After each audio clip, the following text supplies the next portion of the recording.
So this is a video that I've been wanting to make because it's about something very near and dear to me. And it's something that as I grow older, I become more and more aware of. And it's going to be a bit of a rant.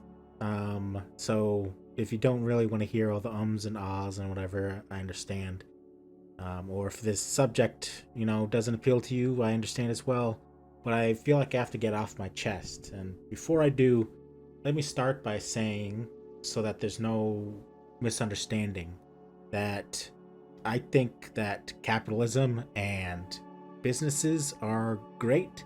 And I think that any business that has an honest product and an honest price and that isn't doing things like child slave labor, things like that, deserves to make as much money as they possibly can. They deserve any money that they make.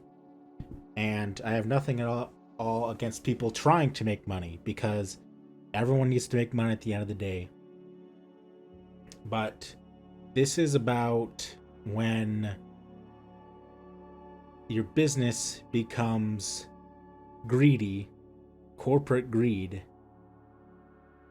Specifically, I'm going to bring it up in context of my hobbies because unfortunately, it's now become apparent to me that everything, literally all of the things that I loved as a child and was so engrossed in and that appealed to me and made me the person that I am today in terms of creativity are all falling for this now. And I wish that they weren't, but let me get into some specifics here. Let me start off.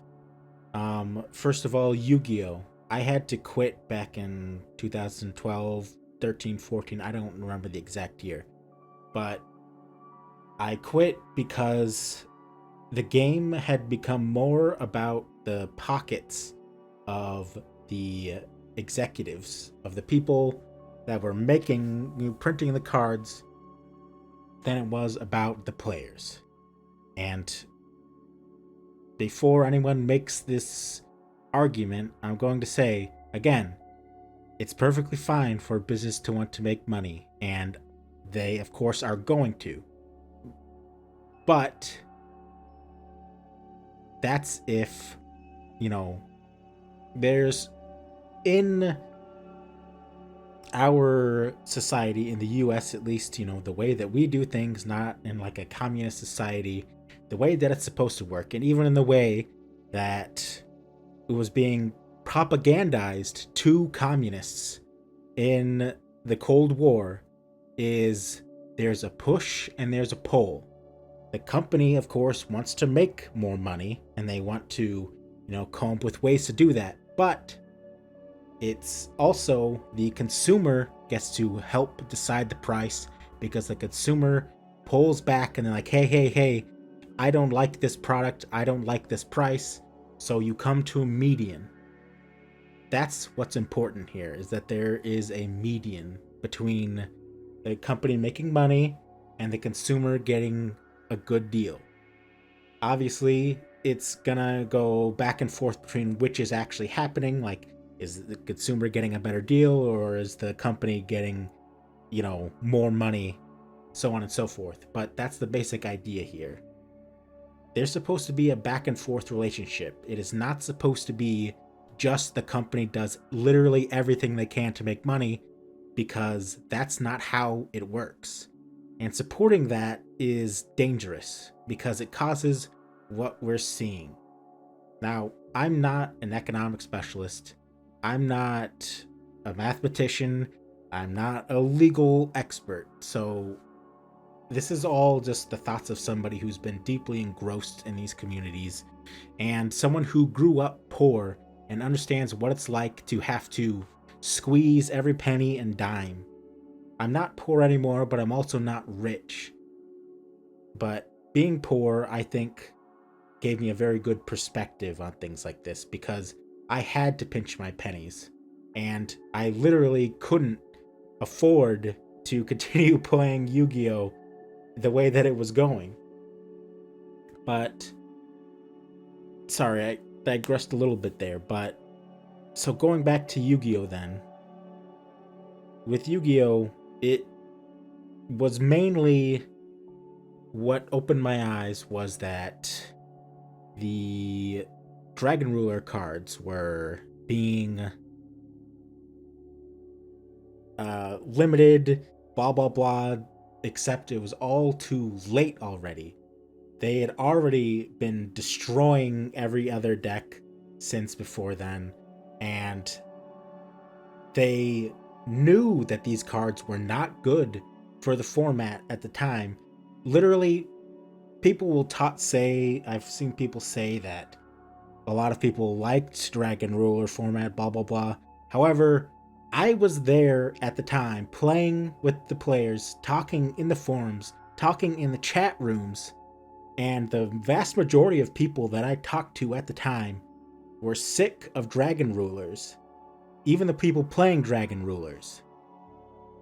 They were like, whoa, these cards are busted. The top players are going to play the cards because they're powerful, not because they necessarily like them, or because they think that they're good for the game or whatever. But the vast majority of people that I talked to didn't like them, and they just kept holding back on doing anything to them over and over and over again because they were selling tins with the Dragon Rulers in them. They were selling new packs of cards that supported the Dragon Rulers in them. They didn't want to lose any sales, so they didn't do what was better viewed by the community at the time for the game. And on top of that, even like I was even feeling like I could be okay with that. But it went even further beyond because they released Sixth Sense and they didn't immediately ban it because they wanted to be able to sell the pack that it came out in. Sixth Sense was never a good idea for a card.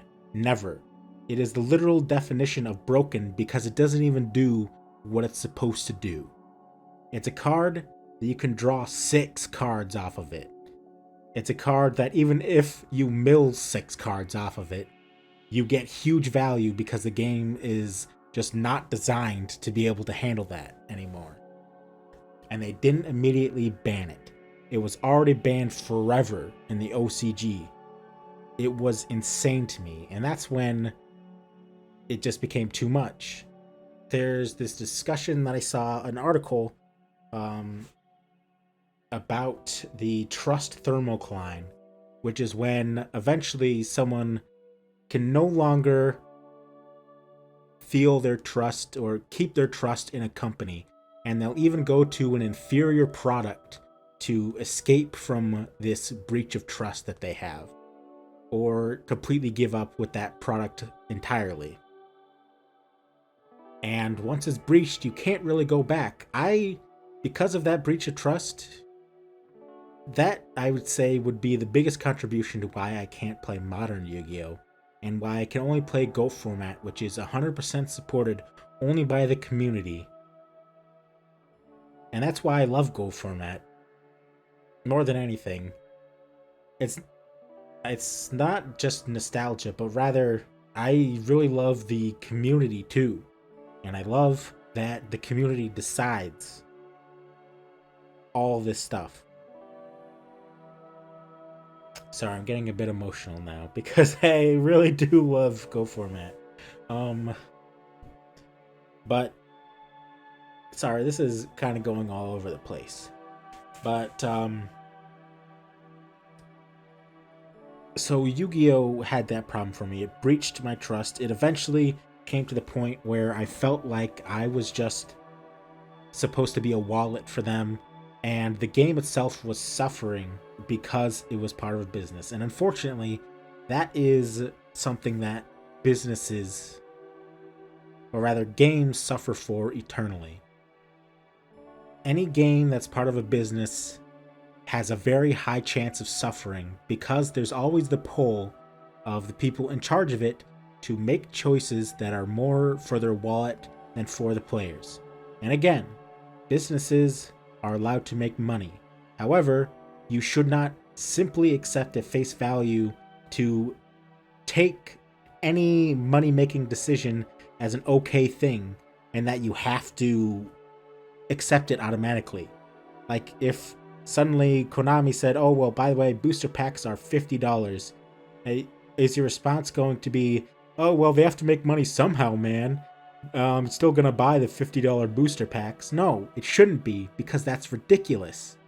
Absolutely ridiculous.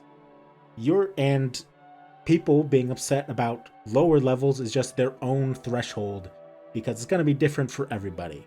And some people have already been having their trust tested over and over and over again by these things. So eventually some people, even if the thing that happens is not huge, because it's happened so many times already, they don't feel like enduring it anymore and they just give up. And that's sad. It's sad that it comes to that, but it's true. That's a reason that I like Go Format, because Go Format is not a business. Literally all of the admins don't make, or any of the staff, period, make any money off of Go Format. There's the Patreon, and that 100% only pays for prizing and stuff. The next thing that I wanted to bring up is Pokemon, which is a franchise that I absolutely loved and adored. I played all the way from Red and Blue. I had to play on my sister's Game Boy with her game. I was never allowed to even save the game because it wasn't my game. And then I got to play Silver on my friend's Game Boy, and I played it for 24 hours when I stayed over to his house. I played it for 24 hours and beat the game. And then my first game that I ever had that was mine, just my own, was Pokemon Emerald. I had my own system, my own game. That was the first game I ever had that I owned and was allowed to spend my time with, was Pokemon Emerald. And I loved that game. Pokemon Black and White is my favorite of all. And I even liked Sun and Moon. The problem is, Pokemon companies started to make more and more decisions that seemed like they were more motivated by money than they were about the play experience. Removing features from the games, not even just like, the contests and whatever, those were always just gimmicks, so that's whatever. But removing things like the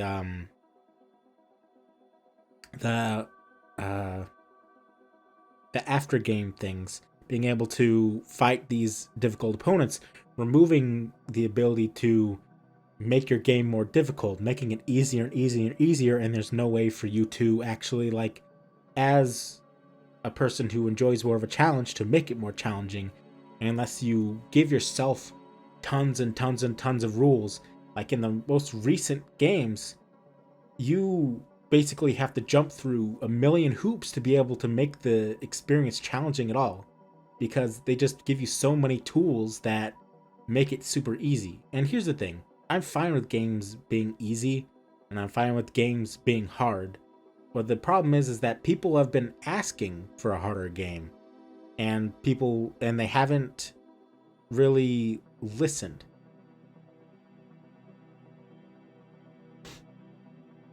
And the implementation for making a harder game is pretty easy, especially in the case of like the EXP share. You could very easily put in a system where you can toggle that on or off, or maybe even just pick it at the start. And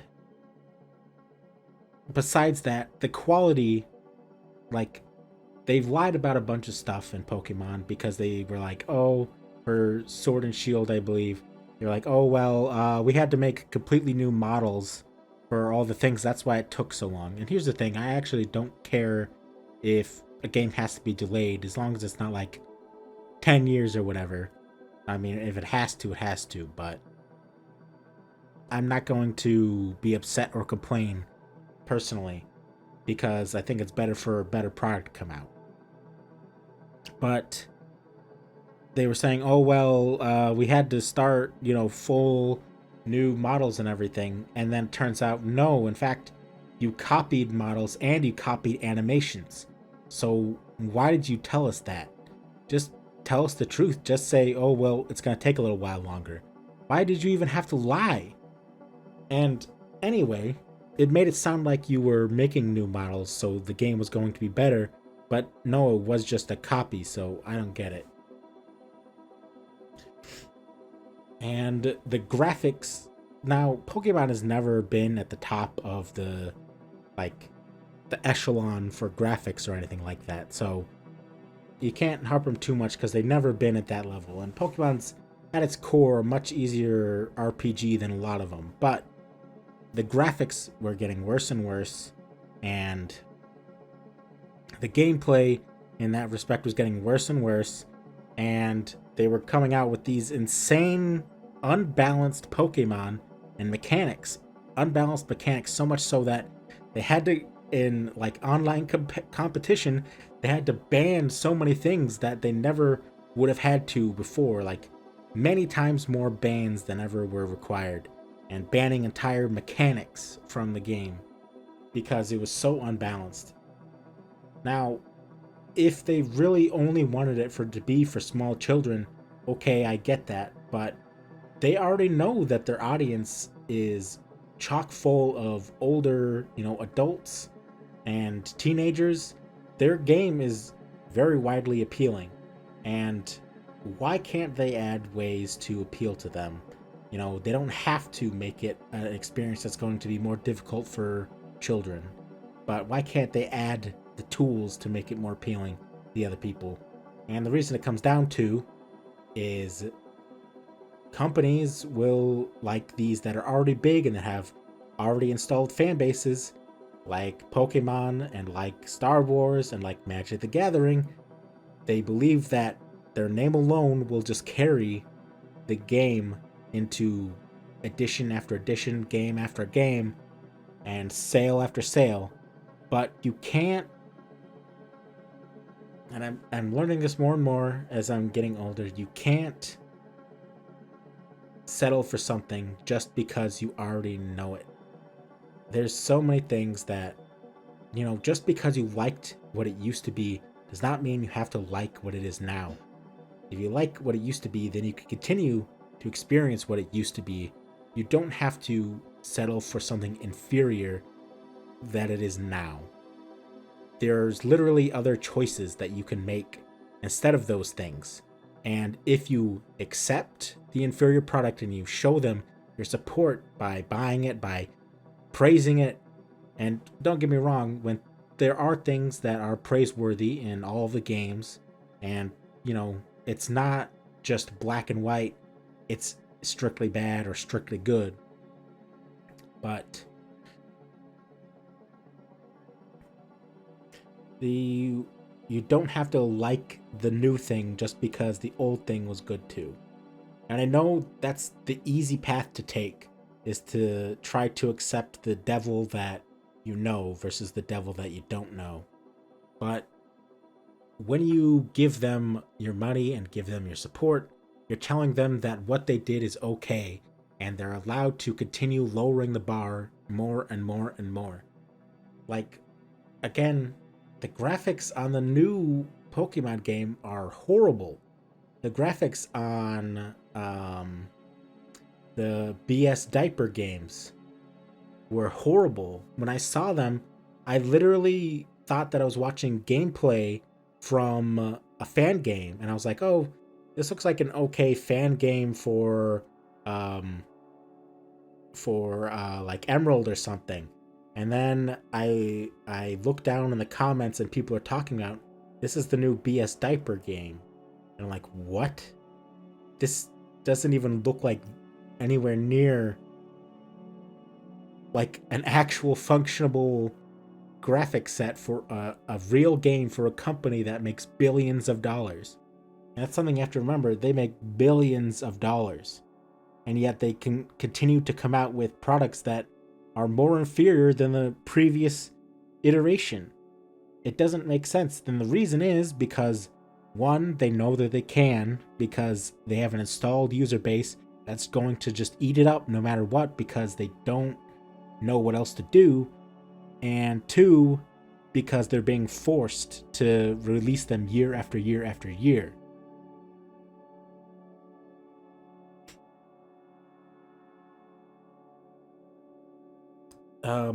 The next one that I wanted to talk about was Dungeons and Dragons, because just recently there was a huge debacle about Dungeons and Dragons. And Dungeons and Dragons is something that was extremely important to me as I grew up. I believe at the age of 13 I started playing 3.5 edition, and I would read those books from cover to cover over and over and over again, fascinated by the world that I could read and the possibilities that I was given by them.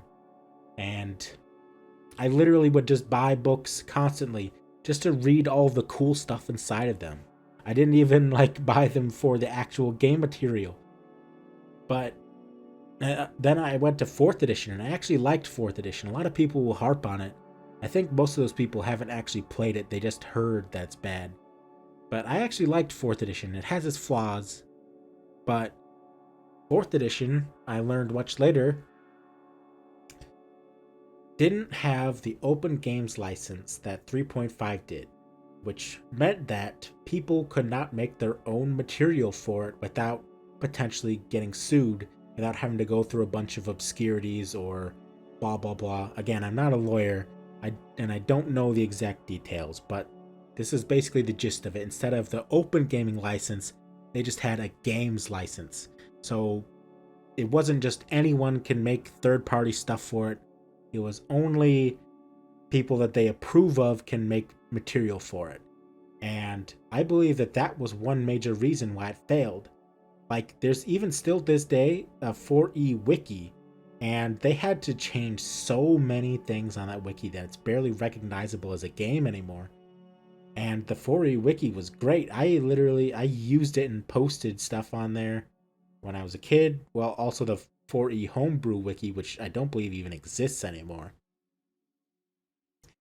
And all the 4th edition stuff is backlog stuff was deleted because they removed the forums that most people were posting 4th edition stuff in. So you can't even play it now, really, if you wanted to, or see the optimization guides and whatever.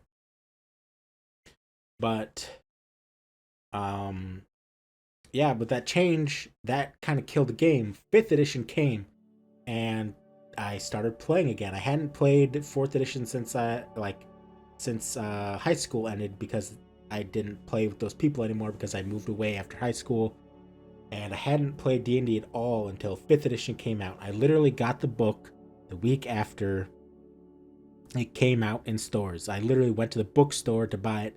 Didn't buy it on Amazon or anything. And the binding was falling out, which was apparently a problem with all of the early printings. Binding was falling out. I had to glue the pages back in. Apparently I could have sent it back and got a new one, but I was too lazy to do that. And I loved it. I loved 5th edition, and in fact, I played it literally multiple times a week for years, literal years, until finally I started to kind of fall off, realizing that they were very slowly trickling in new stuff, and more things that they were doing just didn't seem to really appeal to me, and it seemed like they were doing more and more power creep, and I was like, I don't really know. I still used it for whenever I wanted to run a game, I would use 5th edition just because I already knew everything, and I could literally just make shit up as I went along. And I really loved 5th edition. And then they start talking about 1D&D. That was a little worrying, because they were talking about that the game was going to be 1D&D was going to be fully compatible with 5th edition material, except the playtest material they were sending out was not compatible at all. with 5th edition materials. It was vaguely similar, but it was literally not compatible. And that was an issue right there. And I understand that, like, if they're making a new edition, but they were pretending that it was basically just 5th edition with extra stuff, but it wasn't. It's literally like 6th edition or 5.5 edition. So that was making me feel kind of cruddy. And I was enjoying the mechanics that I was seeing, though. I'm like, well, I mean, even if it's a new edition, it still looks really interesting. I'll see how things go. You know, like, I don't necessarily really care if it is a new edition or not. I just don't like that they're lying about it. So then they start talking about that Dungeons and Dragons is greatly under monetized, and it's like, what are you intending to do with the information? And there were a lot of people that were like, oh, well, it just means, you know, they're gonna do movies and stuff. So I'm like, I mean, it's fine if they want to branch out to other things like making movies and series and plushies and novels and stuff. I think that's actually really cool. But it looks like now what they mean by undermonetized is they wanted to find more ways to make money with what they already have. And the very horrible way that they did that was releasing a new OGL, the open game license that I was talking about earlier, which was much more exclusive because it basically, it looks like they could terminate it if they think at all that your material is offensive, which, I mean, that's understandable that they don't want offensive things, but I mean, like, who determines at the end of the day what is offensive? They could just, you know, say that it's offensive even though it's not. And then what are you going to do if you're a tiny publisher? Are you going to say, well, are you going to take it to court? Because that's going to be super expensive. And Wizards of the Coast is going to hire some big lawyers to keep you in court years and years. It's not going to be worth it to fight that. So they just suppress you if they want to. And then there's the issue of the bigger, like, they were saying that they want to take 25% of profits from people, and it would be gross profits, which, even if it wasn't gross profits, some of these people that are releasing third-party materials don't even get like 25% of the money of what they're selling. So that's going to be a huge hit to them. But then talking about, you know, if that's gross profits, you could literally be losing money selling books or whatever that you're doing. So that's literally a way to make sure that they can literally have no competition at all. And that is disgusting.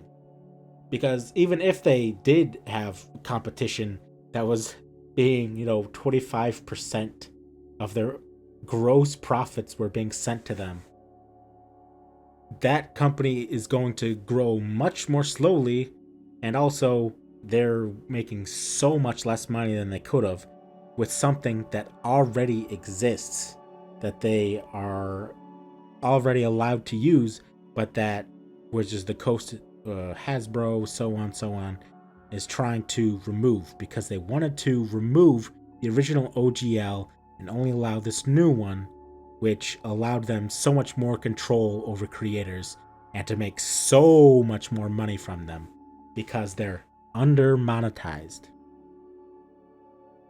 And it's really sad because I like every DM, not literally every, but almost every single DM makes their own stuff. And then some people think like, hey, well, I mean, like, if other people want to use it, why shouldn't I just make a little bit of money from it? Or even just like, if you're going to be regularly making it, why not make money from it? And again, this comes down to businesses. Businesses should be able to make money. If you're making an honest product, a product that's good, and you're not, you know, lying about its quality, for an honest price, the price that is fair for what it is, it's not like If you have a bad product, it's fine if your product is bad as long as you're selling it for a price that's fair for a bad product, you know? If your product's really good, it's fine if it's really expensive if the price matches the level of quality. And between you and the consumer, you decide the level at which it's reasonable to be selling that at. I forgot again where I was going with that, but I just wanted to get this all off my chest. I really don't like that Wizards of the Coast and D&D have went this direction, because I really loved the game. It was such a huge part of my life. And I don't want to see corporations getting greedier and greedier and proving that they care more about money than they do about the customer. Of course, a business cares about money. However, that doesn't mean they have to be evil while doing so. You can care about your customers. In fact, you should care about your customers because they determine whether or not you make money. You don't have to be evil to run a company. You don't have to be evil in order to make money. That's the important thing to remember here. You can make money with an honest product. Never, why would you want to defend companies taking more than what is their fair share? And why would you want to defend somebody basically insulting you and trying to squeeze all the money out of you? Because you're not going to make any money off of them. They're just going to be making money off of you. You are the one who will ultimately pay for that. Like, people complain all the time about customer service, and like the person that's taking your money, the cashier at the McDonald's, at the gas station, whatever and whatever, and yet they won't complain about a company essentially being a piece of crap to you, as long as, oh, the cashier was nice to me. It doesn't make any sense. Companies are also responsible for behavior, and a company shouldn't try to overstep its boundaries between customer and themselves. It should be a push and pull. You should care at least a little bit about your customers. You don't have to even like your customers. You just have to respect them. That's the important part. Respect your customers and stop defending not respecting customers. Okay?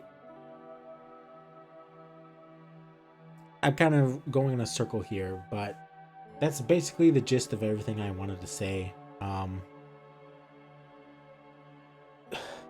Keep your customers happy because they keep you happy, and hopefully we can have a happy mutual relationship.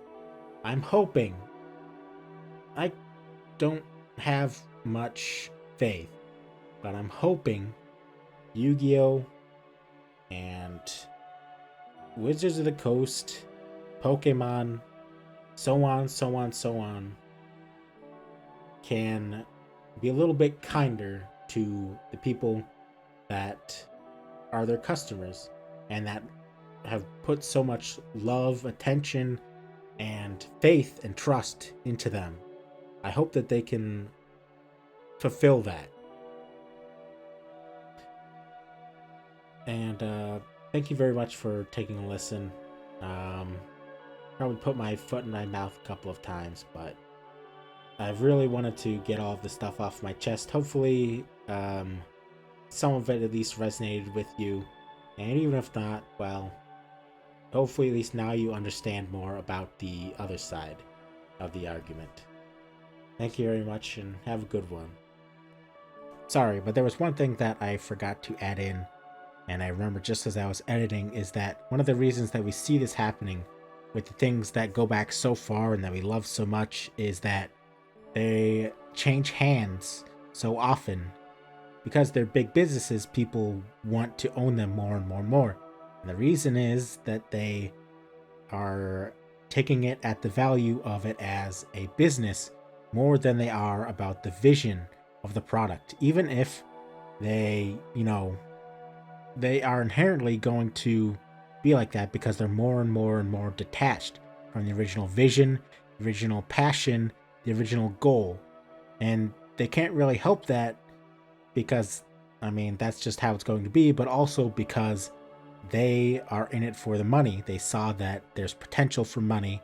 So that's what they're going in for. And that's why they make the greedy decisions that they do, because it's about making money for them. And unfortunately, a lot of times they can get away with it too, because even if the company explodes and goes down the crapper as they're, exiting, they can still put on their portfolio. Well, they still got their money to begin with, so what does it matter to them?